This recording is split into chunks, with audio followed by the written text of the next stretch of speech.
ስለ ጳውሎስ ሳልናገራችሁ ብሄድ ቀር ይላል አንድ ነገር ብቻ። ጳውሎስ ጌታ ኢየሱስን ሲያገኘው በደማስቆ በ33 ዓመቱ በ33 ዓመቱ በዛ በወጣትነት እድሜው ጌታ ኢየሱስ ካገኘው በኋላ 46 ዓመት ሙሉ አንድም ወደ ኋላ ሳይል እስከ መስቀል ድረስ ጳውሎስ ኢየሱስ ክርስቶስ ነው። 46 ዓመት ሶስተኛ ሰማይ አክሰስ ሲያደርግ ጨርሶ ነው ጳውሎስ። ዛሬ በኢየሱስ መጨረስ ይሆናል። የምድሩን ነገር መጨረስ ይሆናል። የዓለምን ድምፅ መለየት ይሆናል። አይኖቻችሁ ለዚህ ቅዱሱ ለእግዚአብሔር እውነት አይኖቻችሁ ይከፈቱ።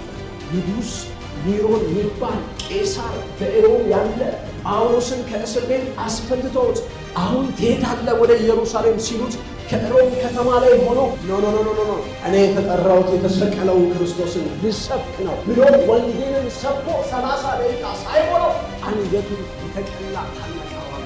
ለዚህ ወንጌል አባቶቻችን ይህን እውነት ከፍለዋል። ይሄ ወንጌል ዛሬ እንደ ጨርቅ ኳስ ምንጠልዘዋል። ይሄ ወንጌል ዋጋ የተከፈለለት አባቶቻችን አንገታቸውን የተቀሉለት የናዝሬቱ ኢየሱስ እርቃኑን የተሰቀለለት እውነት ነው። ወንጌል እዚህ ወንጌል ላይ አንሸጥም።